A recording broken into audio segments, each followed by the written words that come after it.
오늘의 주요 뉴스입니다. 일반 열차 출발 기지인 서울 수색역에서 코로나19 확진자가 무더기로 나와 경부 호남 무궁화호 등의 운행이 중단됐습니다. 방역당국은 지금 확산세가 꺾이지 않으면 거리두기 3단계 상황이 불가피하다고 경고했습니다. 국민의힘 의원들이 국정원법 개정안 통과를 저지하기 위해 어제 시작한 무제한 토론, 필리버스터가 28시간째 이어지고 있습니다. 초선 의원은 58명 전원이 참여하겠다고 해 새해까지도 계속될 수 있다는 전망이 나옵니다. 서울 강남 이용가에서 업소 직원들이 성매매 비용 문제로 찾아온 손님 2명을 망치로 때렸습니다. 이들은 손님의 옷을 벗게 한 뒤 사진을 찍어 협박까지 했습니다. 만취 상태로 운전하다 오토바이 운전자를 숨지게 한 뒤 도주한 30대가 구속됐습니다. 경찰은 여러 번 음주 전력이 있는 데다가 사망 사고까지 낸 가해자의 포르쉐 차를 압수했습니다.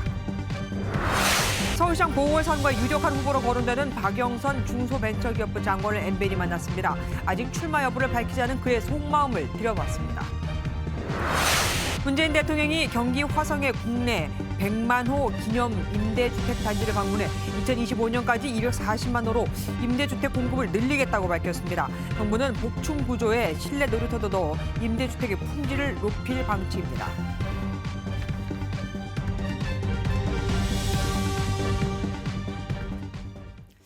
방역당국 입에서 거리두기의 마지막 단계죠. 3단계 얘기가 처음 나왔습니다.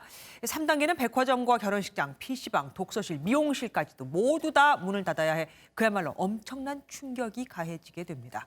신규 확진자는 689명으로 역대 두 번째로 많았고 229명이 확진된 경기도도 최다 기록을 이틀 만에 경신. 또 어디서 감염되는지 모르는 환자는 2주간 1,670명이나 됐습니다. 정부는 다음 주 월요일부터 군과 경찰, 수습 공무원까지 800명을 수도권 역학조사에 다 긴급 투입하기로 했습니다. 서울 수색역에서 근무하는 직원 11명이 무더기로 감염됐습니다. 수색역은 일반 열차의 출발 기지이기 때문에 여기서 문제가 생기면 경부, 호남, 무궁화호 등의 운행에도 차질이 생기게 됩니다. 그런데 오늘만 무려 16편의 운행이 중단돼 버렸습니다. 김영현 기자가 보도합니다. 새마을호와 무궁화호 같은 일반 열차의 출발 기지 서울 은평구의 수색역입니다. 역사 건물 2층에 코로나19 확진자 발생으로 출입을 금지한다는 안내문이 붙어 있습니다. 이 역에서 근무하는 수송원 1명이 코로나19 확진 판정을 받은 데 이어 직원 10명과 확진 직원의 가족 2명도 추가 감염됐습니다. 확진된 수송원들은 평소 선로에서 열차를 분리하고 연결하는 업무를 담당했습니다. 어차피 그 대기 장소 같은 데 있을 거잖아요. 서울 수색역에서 코로나19 확진자가 무더기로 나오면서 일부 열차 운행이 중단됐습니다. 장항선 새마을호와 경부 호남, 전라선 무궁화호 등 열차 16편의 운행이 오는 22일까지 중단됩니다. 열차가 좀 적어지다 보니까 불편하기도 하고 그리고 이제 계속 확진자가 추가되지 않을까라는 불안감도 있어요. 서울 강서구의 한 교회에서도 15명의 확진자가 나왔습니다. 최초 확진자로부터 가족이 다니는 교인에게 전파된 것으로 파악되어 감염 경로를 추가 조사 중입니다. 시민들이 많이 이용하는 시설을 중심으로 산발적 집단 감염이 이어지면서 불안감이 커지고 있습니다. MBN 뉴스 김영현입니다. 대구의 한 교회에서는 교인 28명이 한꺼번에 확진 판정을 받았습니다. 울산 요양병원에서의 집단 감염도 계속 이어져 160명을 넘었고 학교발 확산세도 꺾이질 않고 있습니다. 시우영 기자가 보도합니다. 방역당국이 교회 입구와 내부 등에 출입을 금지하는 폐쇄 명령서를 붙입니다. 이 교회에서는 신도 22명과 목사 가족 5명 등 28명이 집단 확진됐습니다. 문제는 이 교회 신도 대부분이 대구 곳곳에 흩어져 있는 데다 감염자 중 2명은 달성군의 한 어린이집 교서로 드러나 추가 확산이 우려됩니다. 이 교회는 지난 4일과 6일 신도 30여 명이 식사와 마스크를 쓰지 않고 찬양 연습을 한 것으로 드러났습니다.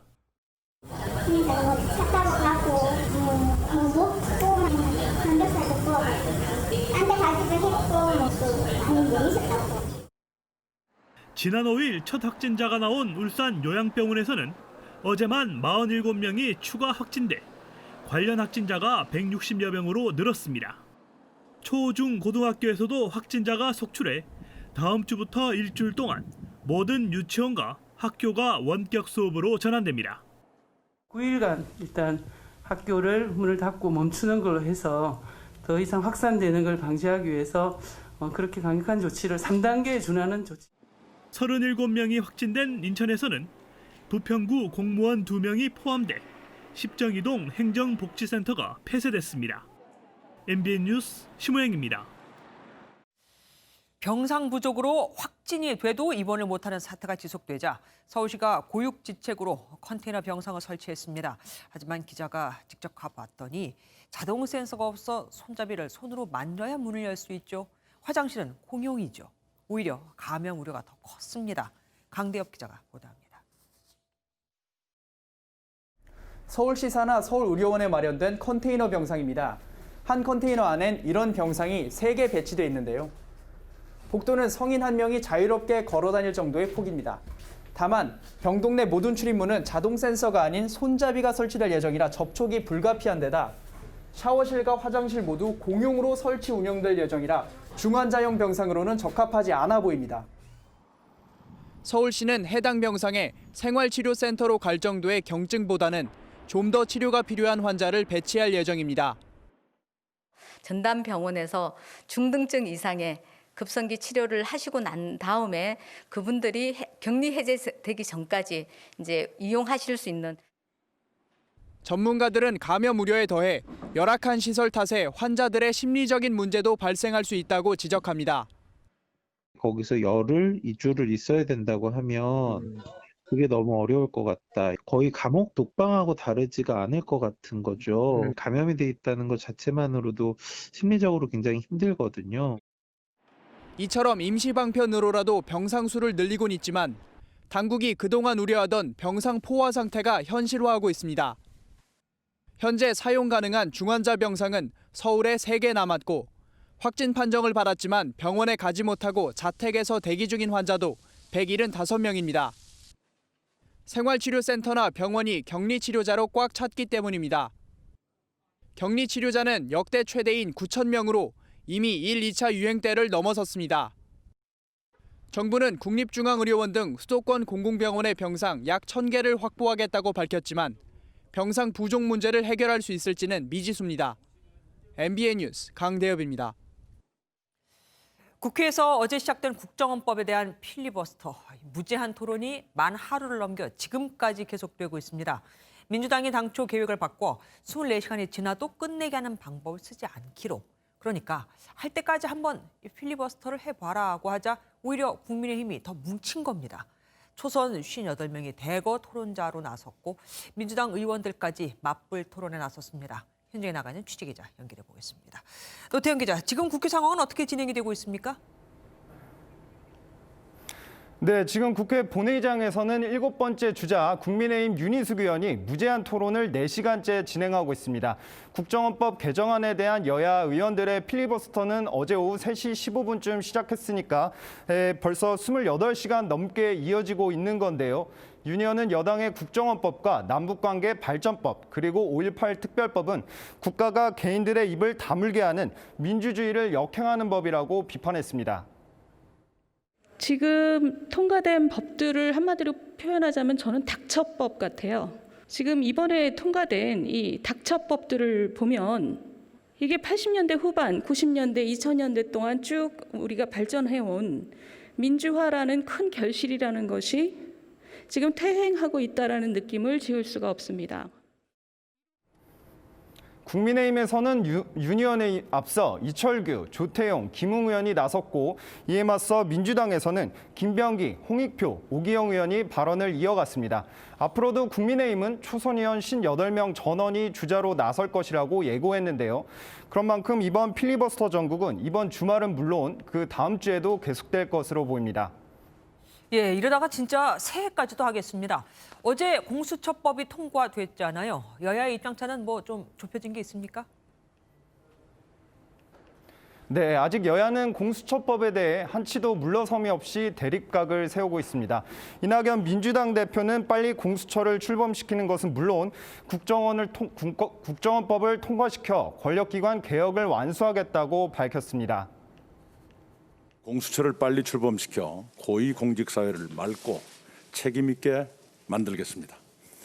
야당의 필리버스터가 걸린 국정원법 개정안까지 처리해 공수처법, 경찰청법을 포함한 권력기관 개혁 3법을 모두 매듭 짓겠습니다. 반면 국민의힘은 법치가 무너졌다며 문재인 대통령을 향해 이제 헌법에도 없고 탄핵도 불가능한 공수처장 뒤에 내내 숨고자 할 것이라고 날을 세웠습니다. 지금까지 국회에서 MBN 뉴스 노태현입니다. 의원들마다 차이는 있지만 최대 한 사람이 8시간까지도 앞에 나와서 연설을 하다 보니 논란의 소지가 있을 법한 발언들도 나오고 있습니다. 또 연설을 들어야 할 의원들은 신문을 읽거나 딴짓에 눈총을 사기도 했습니다. 신지우 기자가 보도합니다. 첫 토론자로 나선 이철규 국민의힘 의원은 9시간 가까이 토론을 하면서 아녀자란 표현을 써서 여성 의원들의 항의를 받았습니다. 야간에도 아녀자들이 밤거리를 걸을 수 있는 우수한 치안 시스템을 가지고 있습니다. 아녀자는 여성과 아이를 의미하지만 여성을 비하할 때 사용하는 경우가 많기 때문입니다. 홍익표 더불어민주당 의원은 국정원법 찬성 토론에서 갑자기 법조기자단을 해체해야 한다고 주장해 논란이 일었습니다. 우리 법조기자단이 다 받아쓰기만 해요. 저는 우리 추미애 장관이 법조기자단을 해체했으면 좋겠습니다. 정말. 월성 1호기 수사와 관련해 김웅 국민의힘 의원은 홍 의원의 발언에 핀잔을 주며 신경전을 벌이기도 했습니다. 검찰은 살은 권력이든 주른 권력이든 죄가 있는 사람을 수사하십시오. 이해 안 되는 이야기가 몇 가지 있어서 그 부분 조금 말씀 좀 드리고 갈게요. 왜냐하면 국회의원이 어디 가서 그런 이야기 계속 하시다가 망신당하시면 안 될 것 같아서. 토론자로 나선 의원들이 열변을 토하는 동안 듬성듬성 채워진 국회 본회의장 안에 일부 의원들은 독서 산매경에 빠졌습니다. 신문을 탐독하기도 하고 졸고 있는 의원들도 보이는 가운데 필리버스터 전쟁은 계속됐습니다. MBN 뉴스 신재우입니다. 공수처법 개정안 표결에 불참한 조홍천 의원에 대해 더불어민주당 일부 지지자들이 당을 떠나라며 강하게 비판하고 있습니다. 금태섭 전 의원은 공수처법을 반대했다가 징계를 받았었죠. 하지만 이번엔 당 지도부가 웬일인지 조용합니다. 조창훈 기자가 알아봤습니다. 공수처법 개정안 처리 당시 더불어민주당에서 유일하게 본회의 표결에 불참한 조홍천 의원. 표결 불참에 대해 비판을 감수하겠다며 자신의 소신에 따른 선택이란 점을 분명히 했습니다. 안 하신 이유가 뭐예요? 아니 뭐 그동안의 입장에 부합되는 거죠, 그게. 민주당 당원 게시판에는 하루 종일 조 의원에 대해 검찰의 끈앞을 당에서 제명하라며 비난하는 글이 쇄도했습니다. 지난해 12월 공수처법 표결에 반대한 금태섭 전 의원의 징계를 내렸던 민주당 지도부. 이번에는 신중한 태도를 보이고 있습니다. 최고위에서 조홍천 의원이 이제 불참하신 부분 있잖아요. 그 부분은 논의가 전혀 없었습니다. 금 전 의원은 강제 당론을 위배했지만 이번에는 공수처법 개정안 처리를 당론으로 정하지 않았기 때문입니다. 국회의원은 양심에 따라 투표한다는 국회법 조항도 영향을 미친 것으로 풀이됩니다. 또한 금 전 의원 징계 당시 적절성 논란에 휘말렸던 점도 고려해 조 의원의 표결 불참 행위는 조용히 넘어갈 것으로 보입니다. 당론을 위배하고 기권한 장혜영 의원 역시 정의당 내부에선 크게 문제 삼지 않는 분위기입니다. MBN 뉴스 조창훈입니다. 정의당과 산재 사망사고 유가족들이 중대재해기업처벌법 제정을 촉구하며 무기한 단식투쟁에 돌입했습니다. 법안 완화를 주장하며 미적대던 더불어민주당은 1월 10일, 그러니까 임시국회 안에 상임위원회까지는 통과시키겠다고 또 약속했습니다. 김순철 기자입니다. 매서운 추위 속에서 국회 본청 앞으로 사람들이 삼삼오오 모여듭니다. 정의당과 산재 사망사고 유가족들이 중대재해기업처벌법 제정을 촉구하며 무기한 단식 농성에 들어간 겁니다. 정의당과 국민을 대표해 국회 단식 농성을 시작하려 합니다. 말뿐인 중대재해기업처벌법으로는 노동자를 살릴 수 없습니다. 2년 전 컨베이어 사고로 숨진 24살 김용균 씨의 어머니도 단식에 동참했습니다. 제가 할 수 있는 최후의 수단입니다. 법이 제대로 만들어질 때까지 피눈물 흘리는 심정으로 단식을 할 겁니다. 중대재해기업처벌법은 산재 사망사고가 나면 기업주나 경영자를 처벌하고 징벌적 손해배상을 가능하게 한 것이 핵심입니다. 정기국회에서 처리하겠다고 약속했던 민주당은 이번 임시국회에서 일단 상임위 통과를 목표로 삼았습니다. 최대한 이번 임시국회 내에 상임위에서 중대재해처벌법을 통과시킨다는 목표로 심도 깊은 논의가 진행될 겁니다. 정의당이 발의한 중대재해법이 사업주에 대해 과도한 처벌이란 지적이 나오면서 처벌 범위 등을 놓고 검토가 필요하다는 입장입니다. 국내 산재 사망자는 한 해 2,400명, 하루 평균 7명이 일터로 나간 뒤 집으로 돌아오지 못하는 것으로 파악됩니다. MBN 뉴스 김순철입니다. 국민의힘 초선 의원 58명 전원이 필리버스터에 참여하겠다고 하면서 필리버스터 전국이 당초 예상과 달리 장기화될 조짐을 보이고 있습니다. 정치부 전정인 기자와 국회 상황에 대해서 자세한 얘기 나눠보도록 하겠습니다. 어서 오십시오. 국민의힘 초선 의원 전원, 그러니까 58명이 필리버스터에 참여하겠다고 했습니다. 그럼 뭐 연말을 넘어서 새해까지도 진짜 이 필리버스터 계속 할 수 있는 거 아닙니까? 네, 뭐 불가능한 이야기는 아닙니다. 네, 한 명당 4시간에서 5시간씩만 발언해도 초선 의원이 모두 58명이니 계산해보면 열흘 넘게 걸리는데요. 네, 현재 민주당도 참여하고 있는데다 국민의힘 의원 전원이 참여한다면 더 길게 할 수 있겠죠. 네, 이번 임시국회 회기가 다음 달 10일까지인데 필리버스터 강제 종료를 하지 않는다면 얼마든지 가능하다고 볼 수 있겠습니다. 네, 역대 필리버스터 최장 기록은 지난 2016년이었죠. 네, 8일 동안 이어졌던 테러 방지법 반대 필리버스터인데요. 그 기록을 깰 수 있을지도 관심입니다. 하긴 예전에는 뭐 기저귀까지 차고 올라가서 계속했다는 네, 뭐 얘기도 지난해였죠. 있었습니다. 네. 어쨌든 이번에는 필리버스터가 오래가지 않을 거라고 우리가 예상을 하지 않았었습니까? 근데 상황이 급반전한 거예요? 네, 어제 민주당이 야당의 발언권을 존중하겠다며 필리버스터를 강제 종료하지 않겠다고 밝히면서 상황이 바뀌었습니다. 네, 국민의힘이 허를 찔렸다는 평가가 나오기도 했는데 이게 또 초선 의원들의 분노를 끌어올렸던 것 같습니다. 네, 일단 오늘 오전 기자회견 발언 들어보시죠. 국민 여러분, 죄송합니다. 지금 저희는 힘이 없습니다. 지금 저희가 할 수 있는 최소한의 저항인 필리버스터를 통해 이토록 처절하게 국민들께 부르짖고 있습니다. 네, 제가 좀 취재를 해보니까 네, 어젯밤 초선 의원들 단체 대화방에서 민주당의 만행에 끝까지 싸워보자는 의견들이 오갔다고 합니다. 네, 너도 나도 필리버스터에 참여하겠다고 하다가 결국에는 모두가 함께하기로 결정했다는데요. 네, 사실 국민의힘 초선 의원들은 앞서 청와대 앞 시위를 주도하는 등 당내 투쟁에 앞장서고 있습니다. 맞아요. 네, 그때가 시즌 1이었다면 이번이 시즌 2라며 물러서지 않겠다는 입장입니다. 예, 초선 의원들의 결기가 아주 만만치 않습니다. 그럼 민주당은 어떻게 대응을 할까요? 네, 야당의 발언권을 존중하겠다고 밝힌 만큼 일단은 좀 지켜볼 것으로 보입니다.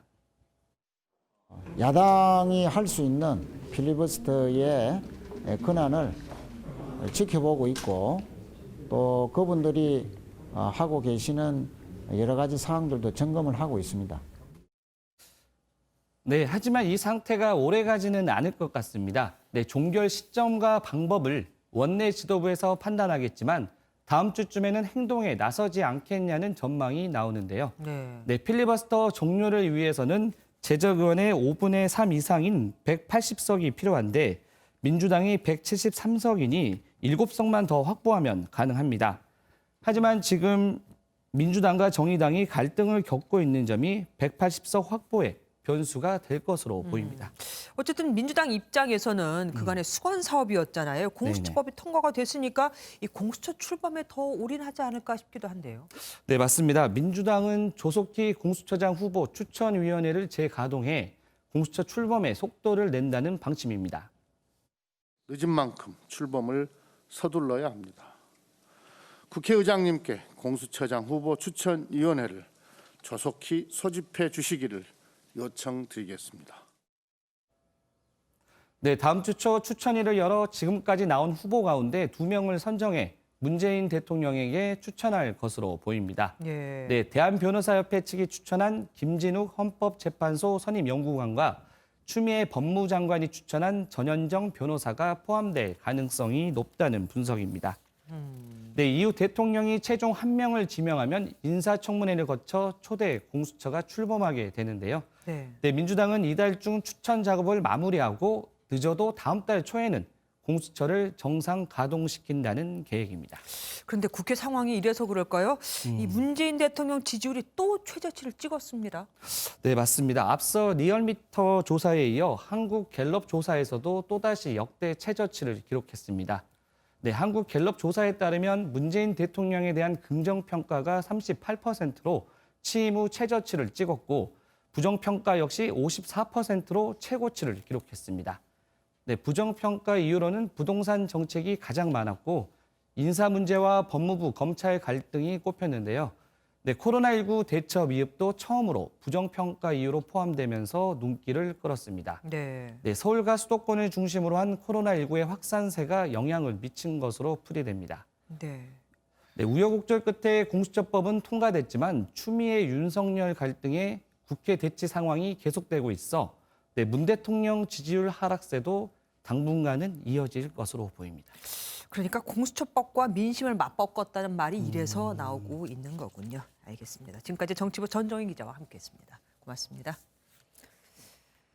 최강욱 열린민주당 대표가 현직 검사와 법관은 퇴직 후 1년간 공직 후보자로 출마하는 것을 제한하는 법안을 내놨습니다. 법까지 바꿔서 윤석열 검찰총장의 대선 출마를 막는다는 말이 나오고 있는데 정작 최 대표는 아니라고 반박했습니다. 안보람 기자입니다. 최강욱 열린민주당 대표가 발의한 검찰청법, 법원조직법 개정안이 논란의 중심에 섰습니다. 현재 검사와 법관은 퇴직 후 90일이 지나면 선거에 출마할 수 있었는데 앞으로는 1년으로 대폭 늘려 정치적 중립성을 높이겠다는 내용입니다. 현재 벌어지고 있는 검찰총장과 일부 검사들의 노골적 정치 행위로 인해 상상할 수 없었던 국론 분열과 국정 수행의 차질의 피해가 고스란히 국민에게 정치권과 법조계에선 사실상 윤석열 검찰총장을 겨냥한 윤석열 출마 금지법이라는 비판이 나왔습니다. 법안이 통과될 경우 윤 총장이 다음 대통령 선거에 출마하려면 내년 3월 9일까지는 퇴직해야 하기 때문입니다. 법으로 선발을 꽁꽁 묶는 것이 잠재적 대권 후보를 죽이는데 가장 완결판이라고 생각하겠죠. 논란이 커지자 최 대표는 전두환 사자 명예훼손 재판을 담당하다 미래통합당 후보로 4.15 총선에 나선 장동혁 전 부장판사를 염두에 둔 법안이라고 설명했습니다. 윤석열 출마 금지법이란 보도에 대해서도 예상대로 기승전 윤회만 머무른다고 비판했습니다. MBN 뉴스 안보람입니다. 어제 결론을 내지 못한 윤석열 검찰총장에 대한 징계위원회는 오는 15일, 그러니까 다음 주 화요일로 다시 연기돼서 열리게 되죠. 윤 총장은 징계위원들 중 4명에 대해 기피 신청을 했는데 다 받아들여지진 않았지만요. KBS가 오보를 내는 과정에서 KBS 측에 제보를 했다는 의혹을 받는 신성식 반부패 부장에 대해서는 기피 신청을 하지 않았습니다. 그래서 이번 윤 총장의 결론, 운명에 있어 신성식 반부패 부장이 변수가 될 거라는 얘기도 나옵니다. 김정 기자가 취재했습니다. 7시간 동안 이어진 징계위원회는 윤석열 총장 징계 사유에 대한 심의는 시작조차 하지 못하고 종료됐습니다. 오는 15일 한 차례 더 열리게 되는 징계위에선 증인신문과 함께 징계위원들이 윤 총장 징계가 필요한지 본격 논의합니다. 윤 총장 측의 기피 신청이 모두 기각된 만큼 징계위는 자진 회피한 심재철 법무부 검찰국장을 뺀 4인 체제 그대로 진행될 것으로 보입니다. 모두 친정권 성향의 인물이어서 윤 총장 징계는 당연한 수순이라는 관측이 많습니다. 특히 위원장 직무 대리인 정한중 한국외대 교수와 신성식 대검 반부패 강력부장은 같은 순천고 선후배 동문입니다. 하지만 일각에선 유일하게 기피 신청 대상에서 제외된 신부장이 검사로서의 원칙을 지키는 선택을 할 가능성도 제기됩니다. 윤 총장이 직접 대검 직속 참모인 신부장에 대해 기피 신청 명단에서 제외하라는 주문을 했다는 후문입니다. 이 밖에 안진 전남대 교수 등 가능성은 크지 않지만 외부 위원들이 정치 성향과 관계없이 소신 있는 결정을 내릴 가능성도 나오고 있습니다. MBN 뉴스 김지영입니다. 징계위에는 총 8명의 증인이 나오게 됩니다. 7명은 윤 총장 측의 요청에 의해 나머지 1명, 그러니까 판사 사찰 문건을 제보한 것으로 알려진 심재철 법무부 검찰국장은 징계위가 직권으로 정한 사람입니다. 이제 관심사는 이들의 입에서 어떤 증언이 나오느냐 하는 거겠죠. 친추미애 측 4인과 친윤석열 측 4인으로 나눠볼 수 있는데 이 중 특히 증인으로 전격 채택된 추미애 장관의 최측근 심재철 국장의 입이 주목됩니다. 서영수 기자가 보도합니다. 윤석열 검찰총장 징계위원회가 채택한 증인은 모두 8명입니다. 먼저 윤 총장 측이 신청한 증인 8명 가운데 성명 불상의 감찰 관계자 1명을 제외하면 나머지 7명이 모두 받아들여졌습니다. 여기에 징계위 직권으로 채택된 심재철 법무부 검찰국장도 증언대에 서게 됐습니다. 심재철 국장 그 증인 채택은 어떻게 이루어진 건가요? 직권으로 했죠, 우리가. 기존의 증인 7명이나 채택해줬어요. 윤 총장 측 신청을 대부분 받아들인 것처럼 보이지만 증인들의 성향을 보면 양측의 입장을 대변할 것으로 보이는 증인은 각각 4명으로 동수입니다. 판사 사찰 문건 작성 책임자였던 손중성 대검 수사정보 담당관과 채널A 사건 대검 지휘라인에 있던 박영진 부장검사 등은 윤 총장 편에서 소명에 나설 것으로 예상됩니다. 주장관 편에선 이성윤 서울중앙지검장 등이 불참할 것으로 보여 증인으로 출석하는 심재철 국장의 입에 관심이 쏠리고 있습니다. 법조계 안팎에서는 징계위가 주장관의 최측근인 심 국장의 증언을 징계 사유로 받아들일 것이란 해석도 나옵니다. 징계위 당일 증인들의 입을 통해 지금까지 알려지지 않았던 새로운 정황이 나올 경우 징계 여부에 또 다른 변수가 될 것이란 관측입니다. MBN 뉴스 서영수입니다. 결국 중요한 건 윤석열 검찰총장에 대한 징계 여부와 징계를 한다면 그 수입니다. 징계위원이 4인밖에 안 되기 때문에 다수결 원칙에 따라 3명이 한쪽 손을 들어줘야 하는데 만약에 2대 1대 1 이런 식으로 나뉜다면 어떻게 될까요? 징계위원회에서 나올 수 있는 결정과 이에 따른 윤 총장의 거취를 임성재 기자가 따져보았습니다. 15일 징계위에선 윤석열 검찰총장에 대한 징계 여부와 수위가 의결될 가능성이 높습니다. 징계위는 해임, 면직, 정직, 감봉, 견책 등 5가지 징계를 의결할 수 있지만 법조계 안팎에선 최소 정직 6개월 이상의 중징계가 내려질 것이란 전망이 나옵니다. 윤 총장 임기가 내년 7월까지인 점을 고려하면 정직 6개월 이상 징계는 사실상 퇴진을 의미합니다. 물론 무혐의 의결이나 징계 사유는 인정되나 징계 처분을 하지 않는 게 타당하다고 판단하면 불문 결정도 가능합니다. 징계 여부와 수위는 징계위원 4명 중 과반인 3명이 동의해야 하지만 변수는 그 수위가 낮은 수위로 결정된다는 점입니다.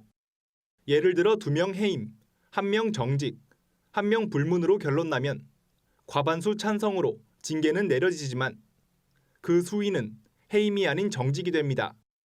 과반수에 이르지 못하고 극단적으로 2명 해임, 2명 불문으로 의견이 나뉠 경우 낮은 수위인 불문으로 의결됩니다. 윤 총장 측은 중징계가 내려질 경우 서울행정법원에 징계 효력을 정지해달라는 집행정지 신청을 낼 전망이지만 법원이 이를 받아들일지는 미지수입니다. MBN 뉴스 임성재입니다. 이번 윤 총장 징계위에서 가장 논란이 됐던 인사는 바로 추미애 법무부 장관의 최측근으로 불리는 심재철 검찰국장이었죠. 앞으로 그의 역할도 참 궁금해집니다. 징계위 뒷이야기 사회부 이혁근 기자와 쉽게 정리를 해보도록 하겠습니다. 어서 오십시오. 심재철 국장이 1인 5역을 한다는 말이 있습니다. 이게 무슨 뜻입니까? 네, 심 국장이 윤석열 총장 징계 과정에서 홀로 5개 역할을 맡고 있기 때문에 그런 말이 나왔습니다. 우선 판사 문건을 직접 법무부에 제보한 제보자로 알려져 있습니다.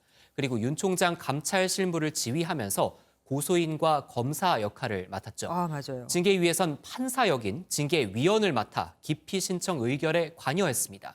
마지막으로 판사 역을 스스로 뿌리치고 2차 징계위에선 증인으로 등장할 예정입니다. 원래 그래도 되는 건지 잘 모르겠습니다. 그래서 공정성 시비가 일고 있는 거겠죠. 네.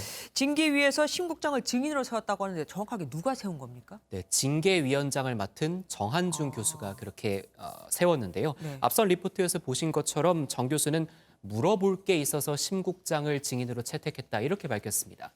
이에 대해 윤 총장 측은 사실상 징계 청구자인 심 국장을 이용해서 증인 신문 과정을 방해하려는 것이다 이렇게 맞서고 있습니다. 그런데 심 국장이 다른 위원회 기피 여부를 판단할 때는 들어가 있다가 그게 다 끝난 다음에 징계위원회에서 물러난 거에 대해서도 논란이 일고 있습니다. 네, 기피 회피 조금 헷갈리시죠? 네. 징계위원에게 심의에 빠져달라 이렇게 요청하는 게 기피고요. 징계위원이 스스로 빠지겠다는 건 회피입니다. 심 국장이 회피를 했다는 건 스스로 공정한 징계 결정을 내리기가 어렵다고 판단을 한 겁니다. 하지만 처음부터 빠졌어야지 다른 위원에 대한 기피 신청에 관해 판단을 내리고 빠져서 논란이 있습니다. 저희 취재진이 어젯밤 늦게까지 심 국장을 기다려 입장을 물어봤습니다. 심 국장은 취재진을 피하려 했는지 법무부 건물 정문에는 차량을 대기시켜 놓고 뒷문으로 나왔습니다. 회피 관련해서 이게 좀 늦었다는 얘기가 있는데 좀 어떻게 생각하시나요? 이렇게 뒤로 좀 하시는 건 좀 그런 것 같은데.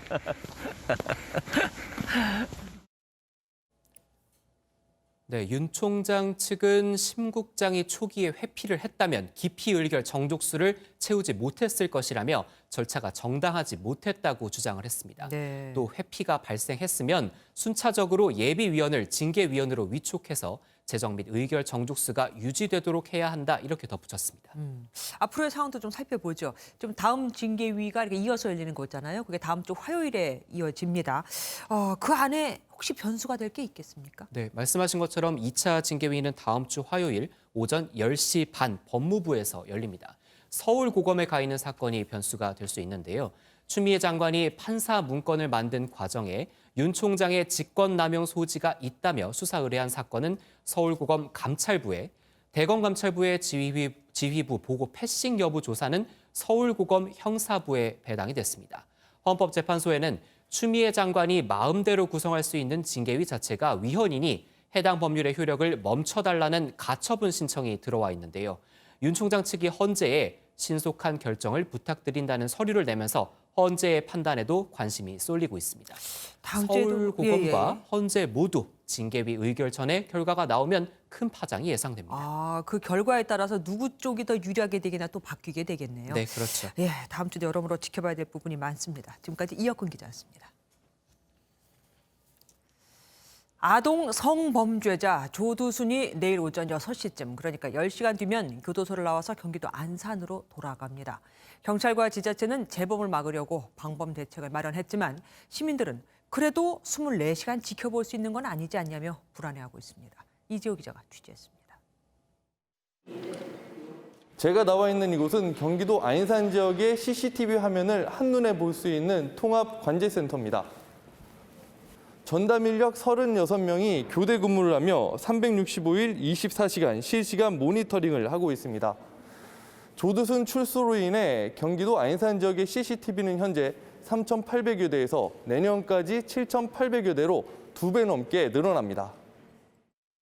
조두순은 전자발찌를 차고 내일 오전 6시쯤 출소해 주거지 인근의 보호관찰소로 이동하게 됩니다.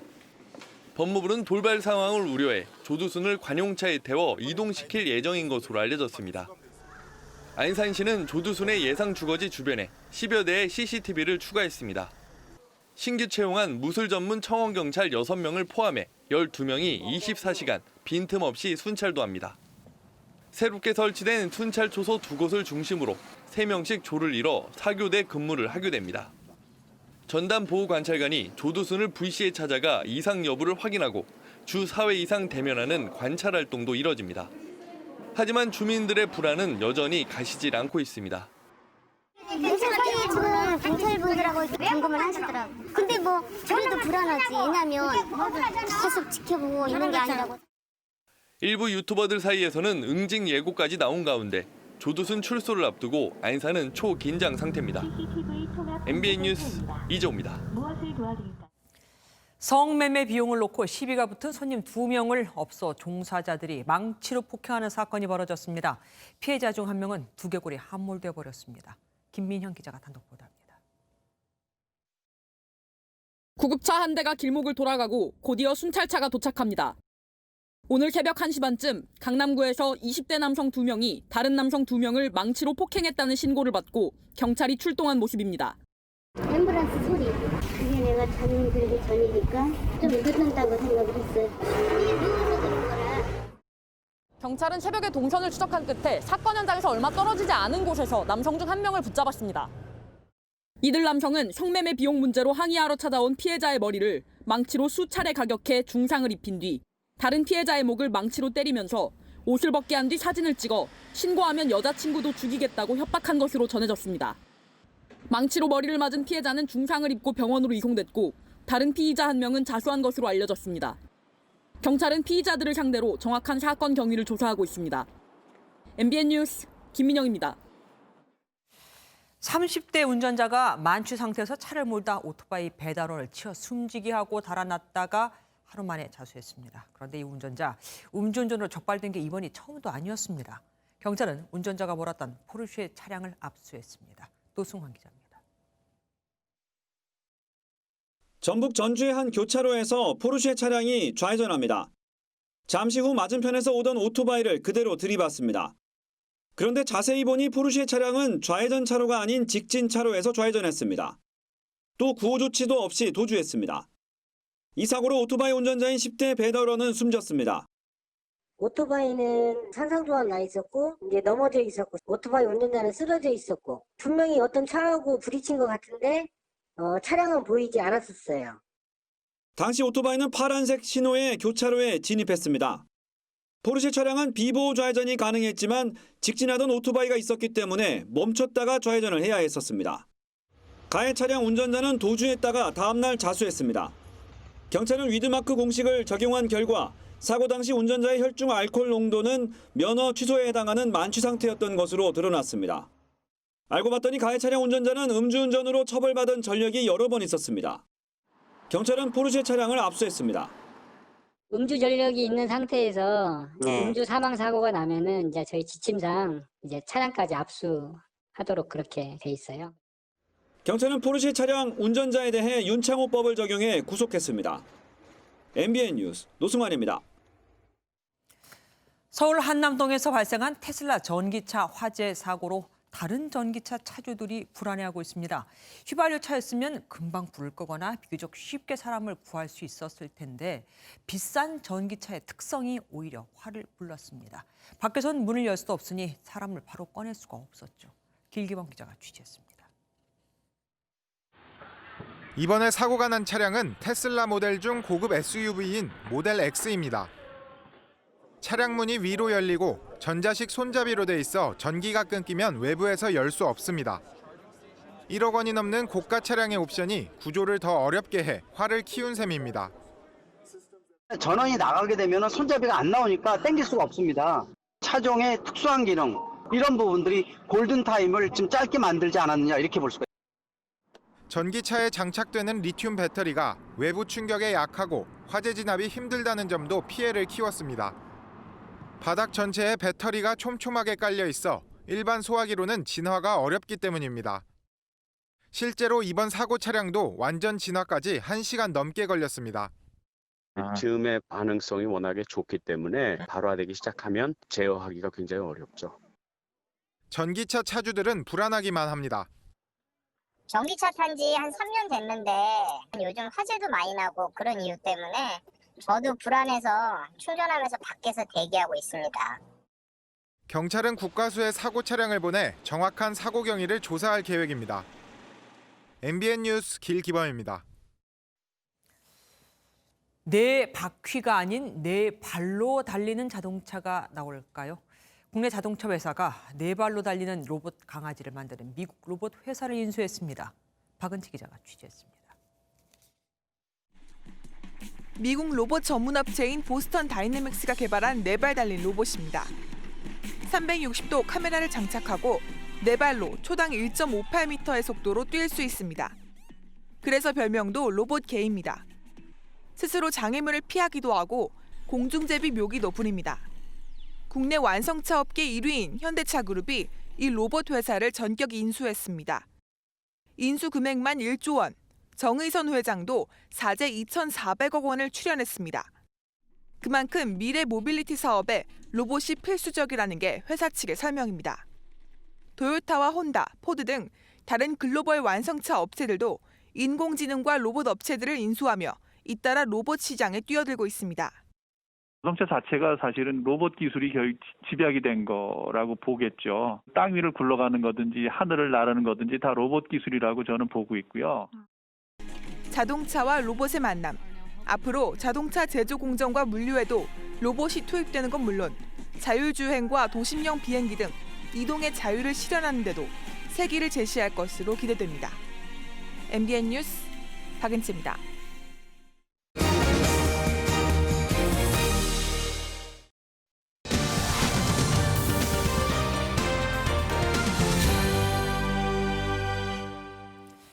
요즘 가장 바쁜 장관 누구일까요?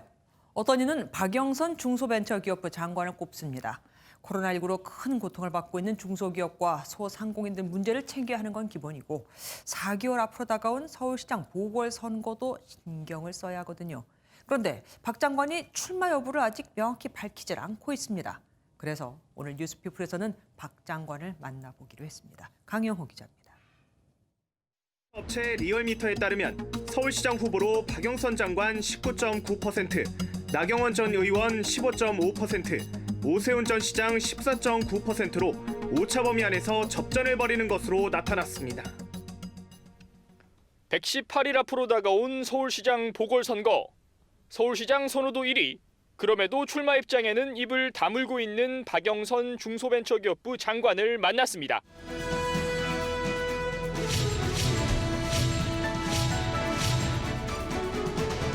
방송기자, 4선 국회의원을 거쳐 중소벤처기업부 장관으로 재임한 지난 1년 8개월. 박 장관은 연말을 맞아 소상공인들을 위한 정책 마련에 몰두하고 있습니다. 네, 메리 크리스마스. 코로나 시대 중소상공인들을 위한 온라인 마켓 사업인 라이브 커머스는 박 장관이 추진하는 가장 역점 사업 중 하나입니다. 그래서 우리 소상공인들이 굉장히 힘들지만 이런 어떤 온라인 판매를 통해서 지금 좀 이 어려움을 조금씩 극복하고 있다. 최근 중기부 직원들을 대상으로 한 조사에선 직원들의 71%가 내년에도 박 장관과 함께 일하고 싶다고 밝혔습니다. 저를 그렇게 평가해 주셔서 우리 중소벤처기업부 직원들한테 너무너무 감사할 따름입니다. 한 부처의 수장으로 하루 5-6개의 스케줄을 소화해야 하는 박 장관. 오늘 보시니까 뭐 오전에도 그렇고 지금 오후에도 계속 일정 소화 중이신 것 같은데요. 보통 뭐 하루에 일정 몇 개 정도 이렇게 소화하시는 거예요? 제가 좀 일정이 많습니다. 하시지 않으세요? 너무 좀 힘들어요. 네. 네. 평소에 그러면 이렇게 장관 업무 수행하시면서 체력 관리도 좀 하셔야 되실 것 같은데 혹시 뭐 비법이 있으실까요? 특별히 하는 건 없고요. 네. 하루에 걸어 다니는 것만. 걸어 다니는 게 운동입니다. 네. 박 장관을 주목하는 이유는 서울시장 출마 의사를 밝히지 않고 있지만 어떤 사람이 돼야 하는지를 알고 있기 때문입니다. 특히 좀 젊은 직원분들한테 인기가 많으신 것 같은데 혹시 박영선 장관님의 리더십을 좀 푸근한 리더십이라고 정리할 수 있을까요? 그거는 제가 우리 젊은 직원들이 어떻게 생각하는지는 잘 모르겠습니다만 부처에서 일을 할 때 좀 권위적이진 않습니다. 그럼 아직까지 그 선거 뭐 출마에 대한 부분에 대해서는 아직 뭐 결론이 나신 건 없으신지 아니면 어떻게 좀 답을 주실 수는 없을까요? 많은 분들이 사실 그게 많이 궁금해하시더라고요. 또 지지율 1위시기도 하니까.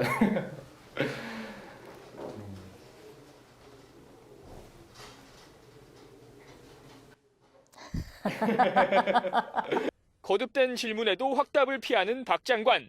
그럼에도 무엇인가 자신의 역할을 고민하는 것으로 보였습니다. 모 매체에 나오셔가지고 뭐 앞으로 역할에 대해서 기도를 하고 계시다고 이렇게 들었는데 좀 그 기도에 대한 답이 나오셨을지 뭐 좀 짧게 얘기해 주신다면 앞으로 외항 서울시장 너무 자꾸 나와서 그 기도는요. 요즘 이제 그 중소기업 하시는 분들 또 소상공인 하시는 분들 너무 힘드시기 때문에 이분들이 힘들지 않도록 또 중소기업과 소상공인들이 살아날 수 있도록 그런 힘을 주십사 하는 그런 기도도 포함되어 있습니다. 아직은 중기부일에 몰두하고 싶다는 박 장관. 저는 정의롭고 깨끗한 더 파란 한 해의 서울시장이 될 것을 선서합니다. 2021년 이 말을 다시 들을 수 있을까요? 뉴스피플이었습니다. 문재인 대통령이 변창흠 국토부 장관 후보자와 국내 100만 호 기념 임대주택 단지를 방문해 2025년까지 임대주택 공급을 240만 호로 늘리겠다고 밝혔습니다. 원래는 이 기념식은 진작에 했는데 변 후보자에 대해 여론이 안 좋아서일까요? 힘을 실어주려는 차원에서인지 같이 간 겁니다. 그런데 이번에 대통령이 본 주택은 흔치 않은 복층형과 가장 비싼, 그러니까 큰 평수였습니다. 이병주 기자가 보도합니다. 지난 8월 입주를 시작한 경기 화성 동탄의 한 임대 아파트. 임대주택 100만 호 기념단지로 디자인을 공모받아 외관을 차별화했고 커뮤니티 시설을 대폭 늘렸습니다. 날씨에 상관없이 아이들이 놀 수 있는 실내 놀이터와 게스트하우스도 갖췄습니다. 공공임대에는 처음으로 이와 같은 복층 구조를 새로 도입해 신혼부부와 같은 다양한 수요를 충족시켰다는 설명입니다. 현장을 둘러본 문재인 대통령은 주택의 양뿐만 아니라 품질을 높여 누구나 살고 싶은 집을 만들어야 한다고 강조했습니다. 문 대통령은 특히 임대주택 확보에 총력을 기울여 앞으로 5년간 70만 호를 더 공급하겠다고 밝혔습니다. 2025년까지 240만 호 재고율 10%를 달성하여 주거의 공공성을 강화하고 OECD 상위권의 주거 안전망을 갖추겠습니다. 이와 함께 정부는 다자녀 가구도 살 수 있는 중형 임대주택을 공급하고 중산층도 입주할 수 있도록 대상을 확대할 방침입니다. 하지만 임대주택의 양과 질을 높일수록 비용 부담은 커질 수밖에 없어 재원 마련이 변수가 될 전망입니다. MBN 뉴스 이병주입니다. 미국 타임지가 공개한 신간 표지입니다. 2020년이라는 숫자에 X표가 쳐져 있죠. 역대 최악의 해, 아예 우리에게 존재하지 않았던 해를 이렇게 표현한 겁니다. 물론 코로나19 때문입니다. 우리 국민도 올해 절반은 일자리를 잃거나 임금이 줄어드는 등 큰 고통을 받았죠. 옷이나 신발 같은 건 아예 잘 팔리지도 않았습니다. 코로나19가 바꾼 한국 사회의 모습, 김문영 기자가 정리해봤습니다. 평소 외국인들이 많이 찾는 서울 종로의 거리입니다. 임대문이라고 써붙인 가게들을 심심치 않게 볼 수 있는데요. 실제 올해 이곳의 관광객 수는 지난해 같은 기간보다 25.9%나 줄어든 것으로 나타났습니다. 20대와 30대가 즐겨 찾는 이곳 이태원도 음식점을 비롯한 가게 대부분이 한산한 모습입니다.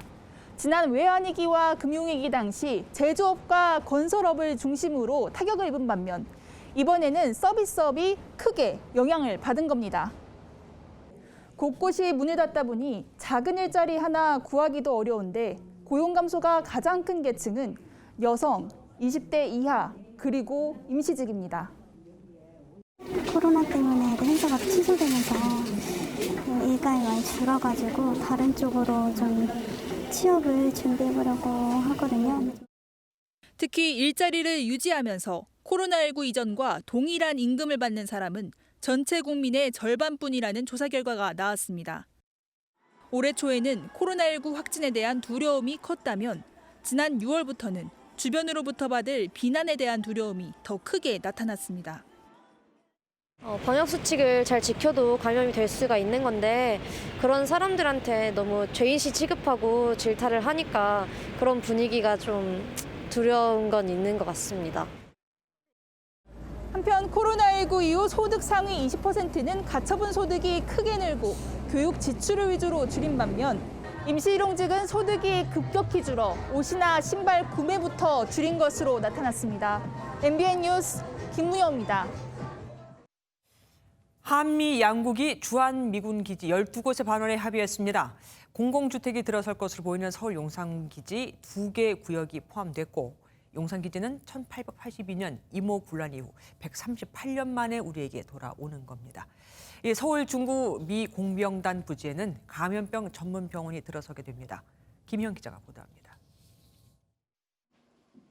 서울 용산의 주한미군 기지 2개 구역을 포함해 미군 기지 12곳이 우리나라로 반환됩니다. 제201차 한미 소파 합동위원회를 통해 용산기지 2개 구역을 포함한 12개 주한미군 기지에 반환에 합의하였습니다. 이 가운데는 수도권 주택난 해결을 위해 정부가 공공주택 건설을 검토하고 있는 캠프킴 부지와 용산 공원이 들어서는 구역이 포함됐습니다. 서울 중구의 미 공병단 부지에는 이번 코로나19 사태와 같은 감염병에 대비한 중앙감염병 전문병원 건립이 유력합니다. 대구의 캠프워커 헬기장과 하남의 미군 골프장 등도 반환되는데 이번에 반환되는 곳의 면적을 모두 합치면 여의도의 절반을 넘는 수준입니다. 하지만 부지 오염과 정화 비용에 관련된 문제는 뚜렷한 결론이 나지 않았습니다. 일부 시민단체들은 미국이 정화 비용을 떠넘기려 한다고 비판했습니다. 외교부 관계자는 이 같은 지적에 정화 비용 등의 문제는 미국과 협의를 통해 해결 방안을 모색하겠다고 밝혔습니다. 한편 이번 합의로 반환 대상 미군 기지 80곳 가운데 68곳이 반환이 이뤄지게 돼 미 반환 기지는 12곳, 전체 반환 면적의 15%로 줄었습니다. MBN 뉴스 김현입니다. 스포츠 뉴스입니다. 프로야구 한국 시리즈 정상을 차지하며 집행검을 뽑은 양의지가 마지막으로 황금장갑을 손에 끼웠습니다. 양의지는 무려 99.4%의 최다 득표율을 기록하며 새 역사를 썼습니다. 전남주 기자입니다. 프로야구 포지션별 최고의 별을 뽑는 골든글러브 시상식에서 단연 주인공은 양의지였습니다. 양의지는 유효표 342표 가운데 340표를 휩쓸어 포수 부문 수상자가 됐습니다. 99.4%의 득표율은 2002년 삼성 마혜영이 기록한 99.3%를 뛰어넘는 역대 최고입니다. 저한테 주장을 맡겨주면서 팀을 부탁한다는 말에 가장 많은 힘을 얻어가지고 올해 정말 팀을 잘 이끌을 수 있었던 것 같고 3년 연속 수상한 양의지는 통산 6번으로 이만수와 강민호를 제치고 포수 부문 최다 수상 단독 2위로 올라섰습니다. 키움의 김하성과 이정우도 각각 유격수와 외야수 부문에서 3년 연속 황금장갑의 주인공이 됐습니다. 처음이 좀 받기 어려웠던 상이었는데 한번 받고 나서는 계속 욕심이 생기는 것 같고 한 시즌을 잘 치렀다는 마지막 보상인 것 같아요. 기아 최영우는 37살의 나이로 개인 6번째이자 지명타자로는 처음으로 수상했고 KT는 황재균과 강백호, 로하스 등 최다인 3명의 수상자를 배출했습니다. MBN 뉴스 전남주입니다. 이세돌과 알파고의 바둑 대결에 이어 골프에서도 인간과 AI의 맞대결이 성사됐는데요. AI가 골프도 친다니 의아하시죠? 다음 달 골프 여제 박세리와 샷 대결을 벌이는 AI 골퍼 엘드릭은 승리를 장담한다고 합니다. 오늘은 특별히 AI 앵커가 소개합니다. 안녕하세요. 김주하 AI 앵커입니다. 인공지능은 가상 공간에 있는 줄 아셨죠? 제 친구 엘드릭은 이처럼 멋진 몸을 갖고 있습니다. 저처럼 말도 할 줄 알고요. Not only do I talk, but I also play 3 sports, including golf. 네, 맞습니다. 엘드릭은 AI를 탑재한 스윙 로봇입니다. 타이거 우즈를 포함한 17,000명의 골퍼의 샷을 학습했죠. 바람의 세기와 방향을 읽어내 샷의 일관성을 유지하고 인간의 어깨 회전과 소목 동작을 그대로 재현해 부드럽고 정교한 샷을 할 수도 있습니다. 드라이버 비거리가 PGA 중상위권인 평균 270m에 이르는데 중요한 건 페어웨이를 거의 놓치지 않는다는 거죠. 5m 이내에서 퍼팅은 60% 이상의 성공률을 자랑하고 피닉스 오픈에선 5번 만에 홀인원을 기록하기도 했습니다. 그런데 이런 엘드릭과의 샷 대결을 박세리 선수가 마다하지 않았습니다. 둘은 롱드라이버, 홀인원, 퍼팅 3가지를 겨루는데 롱드라이버는 말 그대로 멀리치기. 박세리가 현역 시절 250m 이상 날리는 장타자였다고 하지만 은퇴한 지 한참 된 지금 엘드릭을 이기긴 쉽지 않겠죠. 홀인원과 퍼팅은 각각 30번, 6번 시도에 많이 성공한 사람이 이기는데 이 역시 산술적으로만 따지면 엘드릭의 승리가 예상됩니다. 하지만 박세리가 누굽니까? 외환 위기를 겪던 1998년 US 여자 오픈에서 기적의 맨발샷으로 인간 승리를 보여줬던 선수. 이세돌처럼 작은 승리에 큰 감동을 안겨줄 것으로 기대합니다. 지금까지 김주하 AI 앵커였습니다.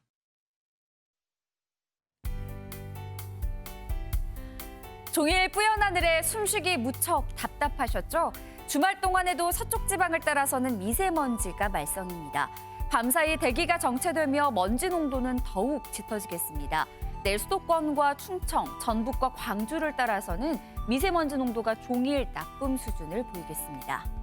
일요일부터는 차츰 먼지가 해소되겠지만 눈 예보가 나와 있습니다. 일요일 새벽 중부지방부터 눈이 오기 시작하겠고 오후에는 남부지방으로까지 확대되겠는데요. 기상청에서는 중부지방에 최고 7cm의 많은 눈이 일요일 하루 동안 집중될 것으로 내다봤습니다. 이 눈이 그친 뒤 다음 주 초에는 올겨울 첫 한파가 몰려올 전망입니다.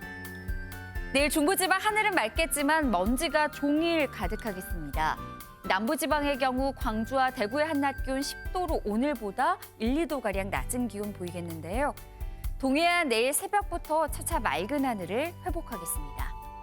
남부지방은 다음 주 초까지 눈이 길게 이어지겠고 다음 주에는 영하 10도 안팎의 한파가 찾아오겠습니다. 날씨였습니다.